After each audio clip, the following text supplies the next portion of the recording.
One of the men convicted of murdering Grand Ole Opry and Hee Haw star David Stringbean Akeman is about to get out of jail. John Brown admits that he murdered the entertainer and his wife during a robbery in 1973.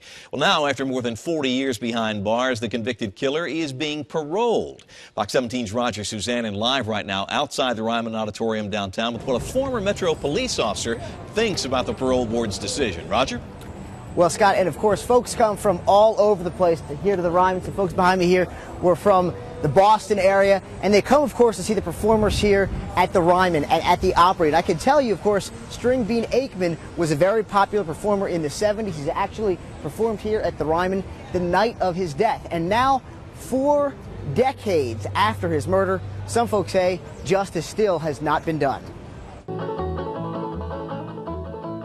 Some of David Akeman's life work lives on, but if you weren't around in the early 70s, you probably have no idea just how big a celebrity the man known as Stringbean really was. He was one of the stars at the Opry, and I mean, people knew him from everywhere. Native Nashvilleian Buford Toon watched Stringbean at the Grand Ole Opry and is one of the biggest names on the hit TV show Hee Haw.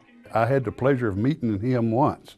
And when he got the name Stringbean, that was a good name for him because he was about as big around as a pencil and big, tall, lanky. Unfortunately, Toon is also all too familiar with Stringbean's death.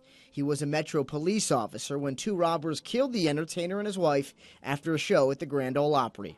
It upset everybody because everybody was wanting to try to solve this case and figure out who it was that would do such a thing. Investigators quickly arrested 2 cousins, Marvin and John Brown. Toon figured both of Stringbean's killers would die in jail, but that is not the case.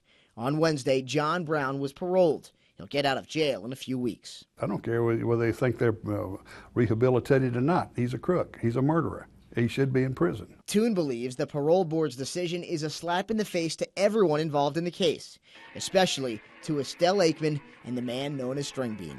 Life without parole means life without parole. Now you can see, obviously, a show is just getting out here at the Ryman. I think Stringbean would be very excited to be here if he could tonight, of course. Now, we should mention Marvin Brown, the other man who was convicted of the Akeman's murders. He died in prison, and we did call the parole board for a comment, but we were told that they do not discuss their decisions. Live downtown, Roger Suzanne, Fox 17 News.